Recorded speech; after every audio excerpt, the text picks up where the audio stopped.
Welcome to our presentation. My name is Maxim Leer. Originally I'm from Kazakhstan, but I grew up in Berlin and now I live in Switzerland. I'm doing my master's at the University of St. Gallen. May I introduce Andrej? Hi, my name is Andrej. I'm actually from Slovenia. I did my bachelor's here.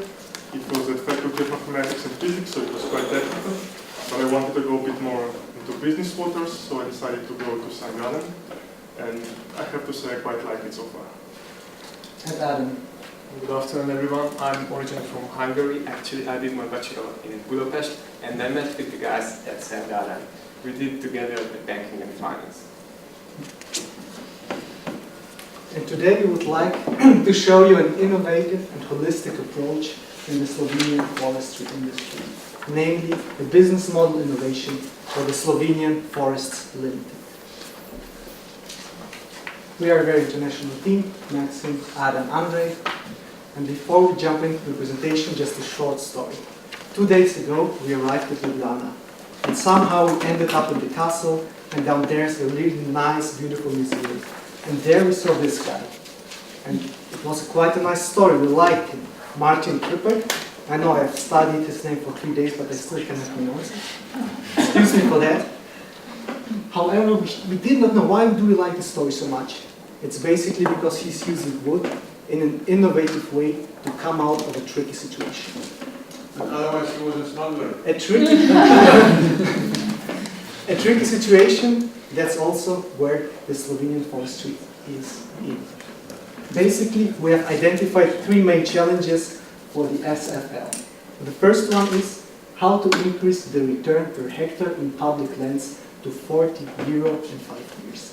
The second one is to tackle the fragmented ownership of the small owners. Basically, how to utilize their land better. The third way is how actually to reinvest.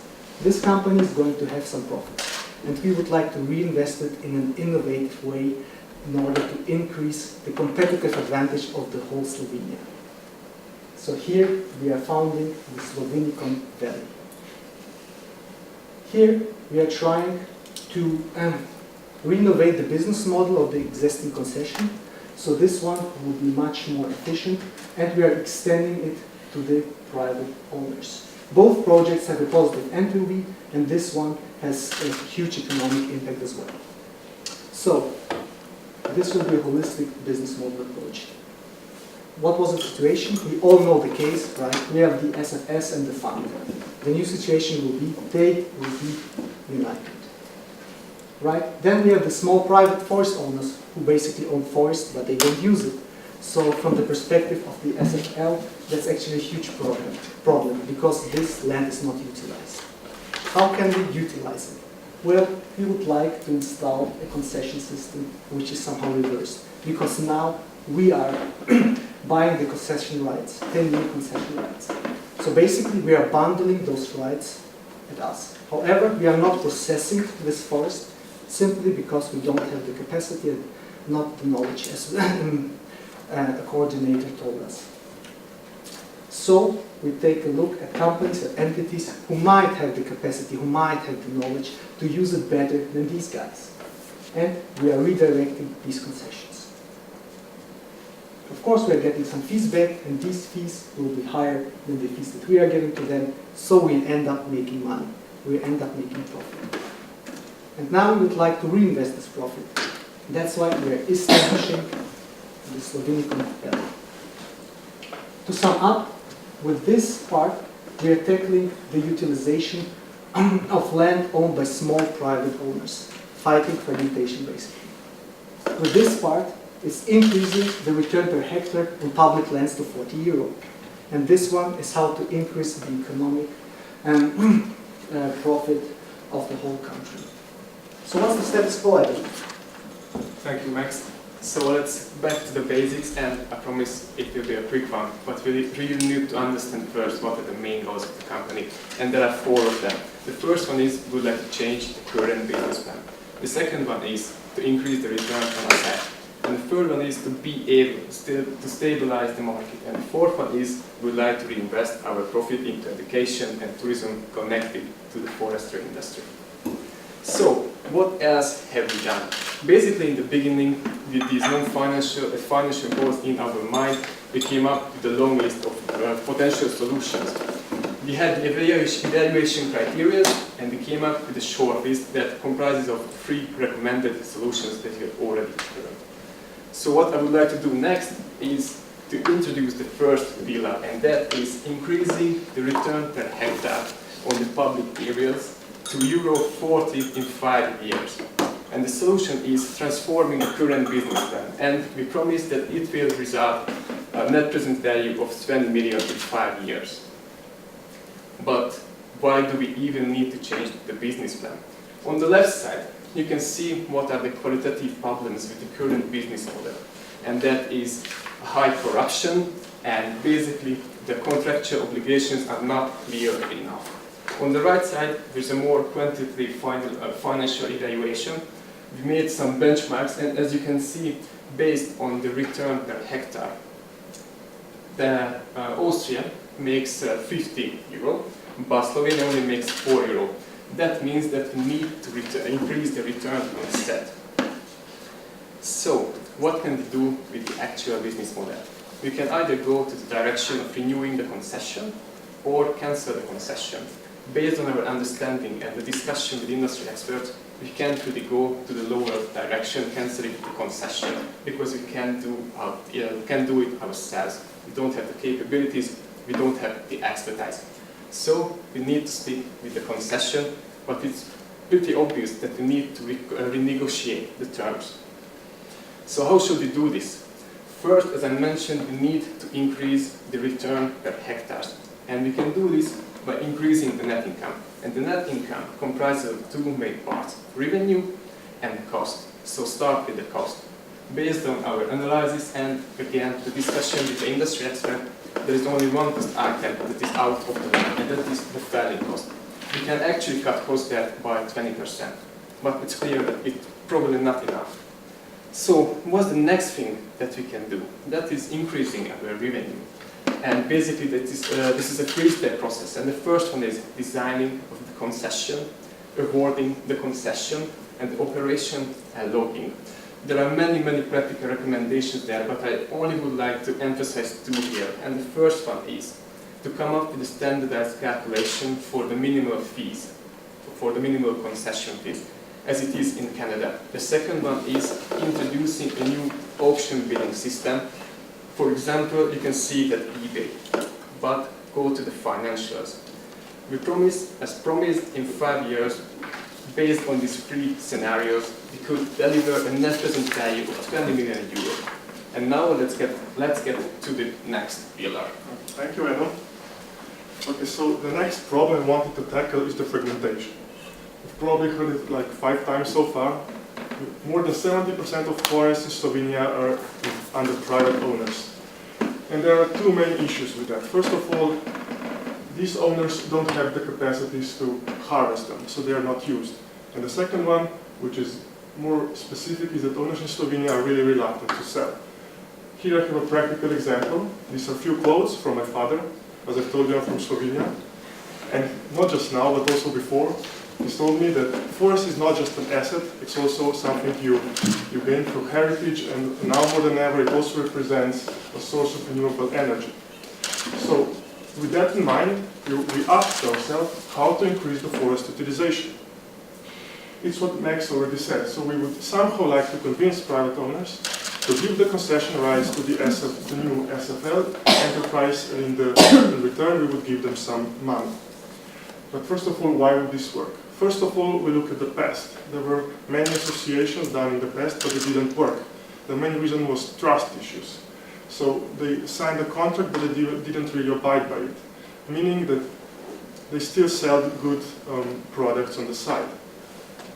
We believe that our idea is better because it is built on the trust, so government would stand behind it. The second thing is that many people don't use forests, and these fees would give the money to cover certain costs. And the most important one is the second one. We found a survey saying that more than 60% of forest owners would consider felling more trees if the price were higher, meaning that there is some profit motivation. Now, how would we do this? We would somehow, or what we would do, we would fund would give money to SFS, which would hire about 55 new personnel, which would call small private forest owners and try to convince them to give 10-year concession to the SFL. And we used the benchmark based on telemarketing and reduced it a bit based on our expertise, and we came to a conversion rate between 1 and 2%. This is the yearly progress, how many number of people would agree, and how much increase in land utilization would be due to that.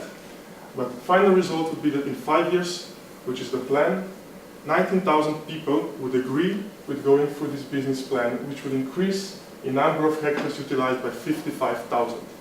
So as you can see, it seems like it is a really good plan. Now, Max, what's the third pillar? Thank you, Andrej. The third pillar is about reinvesting the money into Slovenian Valley. So the Slovenian Valley will basically tackle several problems at the same time. It would reduce the unemployment, right? It would enhance the education somehow. The wood processing industry would get much more efficient because there's no new technologies, new ways to process wood. And the entrepreneurship in Slovenia would go up several percent. Actually, Mr. Shidan is saying that new ideas and innovation is the key. For us, it's not only the key, it's the core solution actually. The Slovenian Valley is a place, it's a science and technology park which fosters entrepreneurship focused on wood processing industry and green companies. As a benchmark, we took the Technopark Zurich, which is a success story par excellence. It really had a huge impact on the whole economy after it was established. And it produced many successful companies such as Doodle. If they can do it, I think SFL can do this as well. Although on a much smaller scale, yes, but this will still drive up the economy. The next step was to take a look, is it feasible? What's the main issue if we want to establish this one? And it's about choosing the location for the Slovenian Valley. Based on some standardized criteria from a benchmark catalog, we found out that yes, our first guess, Ljubljana, is a viable place. And actually, right now, at this very moment, there are 2 warehouses selling, which are very interesting for this project. Both of them cost 2 million, and they are just ready to go. So what's the cost-benefit analysis of this project? Obviously, the initial cost is the warehouse, and then redesigning it, make it nice for entrepreneurs. So investing approximately 3 million.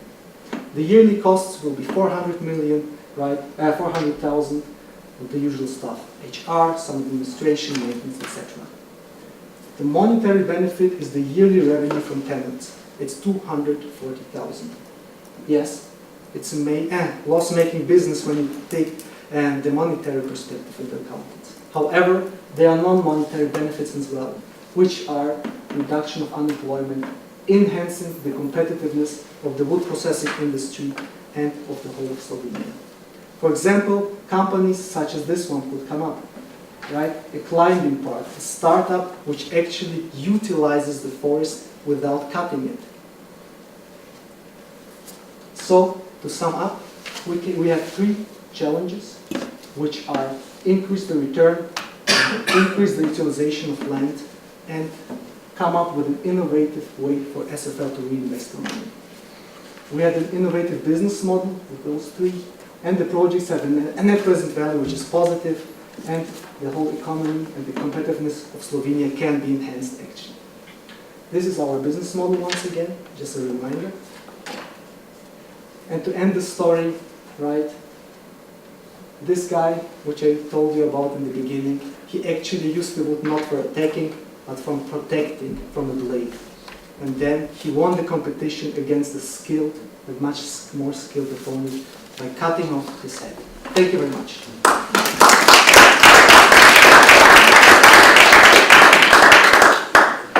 Questions?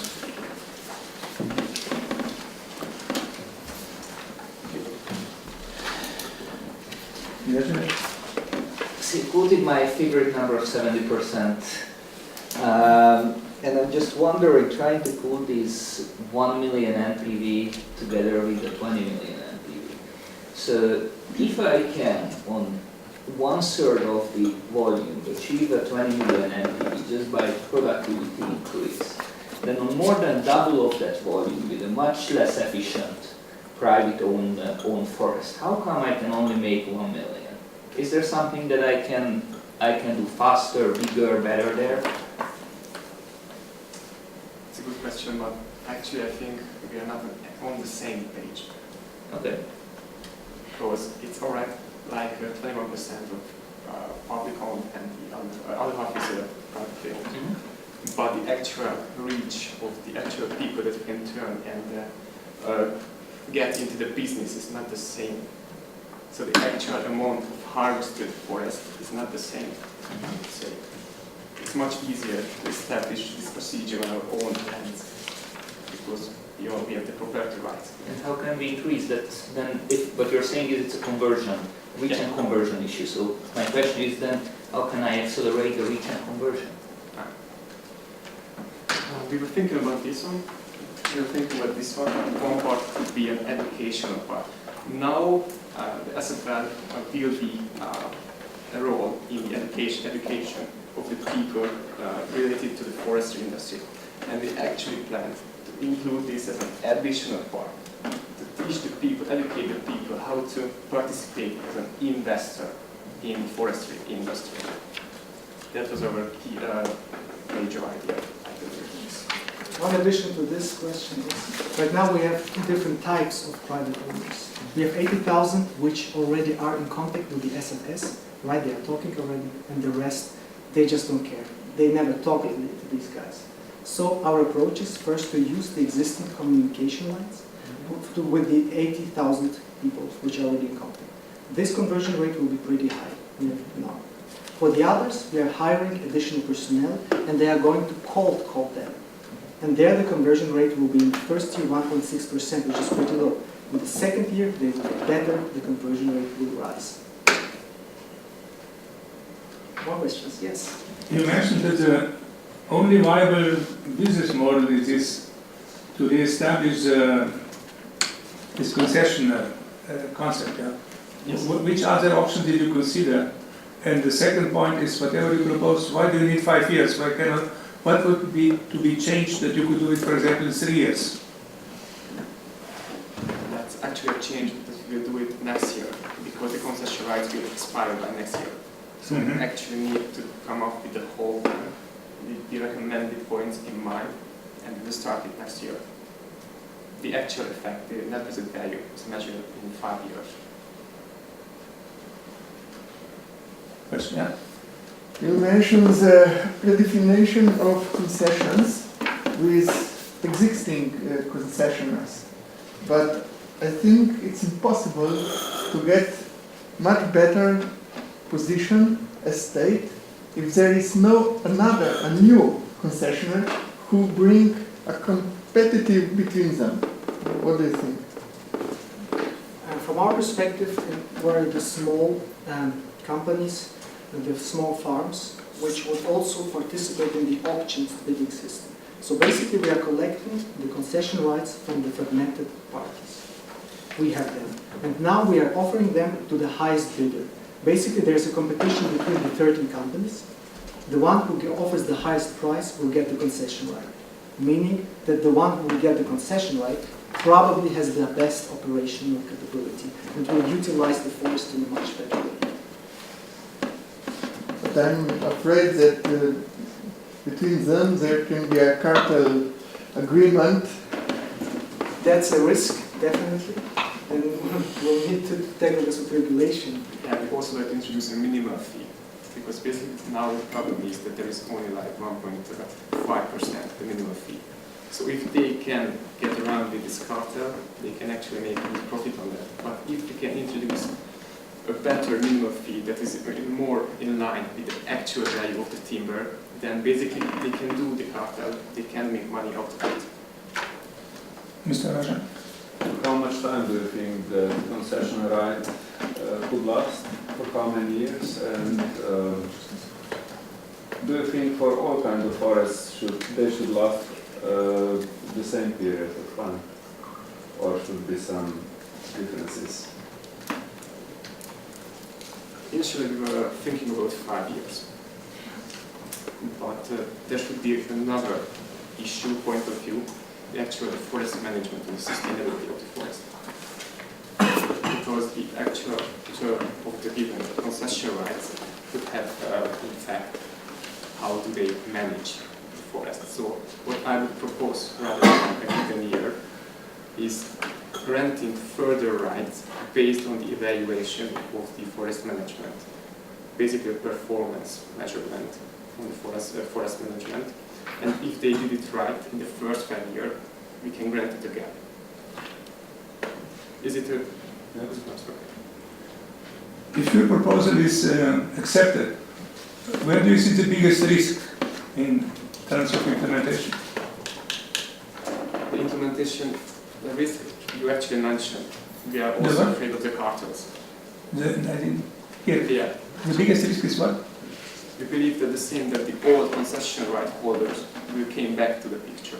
I believe that would be the biggest risk. And what can you do about it? And that is the minimum fee that we would like to recommend. The minimum fee that is more in line with the actual value of the timber. Other questions? Yeah? So this model in general assumes that revenues from selling timber through concessions with private owners would be invested, or profits would be invested in the establishing of the Slovenicon Valley, as you call it. Yeah. Do you have an escape plan? What if the SFL doesn't create enough profit in order to finance this Slovenicon? So who will fund it? Or will maybe will the private forest owners be somehow involved in that?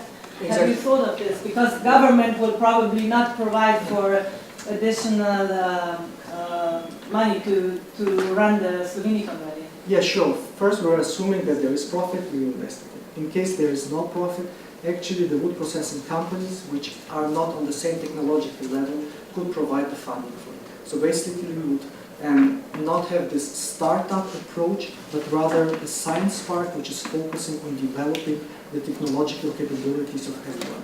Because of economies of scale, they would have a shared space, right? They are investing in it, they can use the wood better, sell it to a higher price. So in the next step, we would basically approach the big private-owned companies and also the biggest farms. Okay. Any other question? Yeah, Jerzy. What do we do Monday? Monday, you just go to Ljubljana and take a look at those warehouses. More seriously, let's assume it's accepted. What do we do next week? What's the action? I think one course of action could be to start to implement and establish the system for coming up with a minimum fee. And that is basically collecting information on the industry, because we have come up with a solution. It's basically evaluating the lands based on three criteria: annual growth rate, per hectare yield, and the size of efficient annual cutting area. But first, we need to group the actual areas into more homogeneous and smaller lands, and after do this evaluation. So I think that could be a good first step. Okay. Yeah. One According to European legislation, the tender has to be international tender. It will be higher to 100,000 euro. What do you think? It's no possibility that some enterprises abroad will recognize a chance for business? In the bidding process, so they The negotiation for concessions have to be tender. And for such amount, it's international tender. What do you think about the limited from abroad? in Hungary, actually, there is now a moratorium on buying real estate for foreigners. Not for buying, for concession. But following these lines, I would consider that maybe there could be a transition period, or even Slovenia, where only the Slovenians can apply for these concession lands. No, it's against So if I European rules. If I understood you correctly, there is a law that European companies might also participate in this process, and the Slovenian government cannot protect themselves, right? That's the status quo. Basically, we think that they will not have enough money, like they won't be the highest bidders, because they don't have the expertise, particularly with the Slovenian forest. So their operations are not as good as the operations of the existing companies, which are doing this for their years. Thank you very much. Thank you.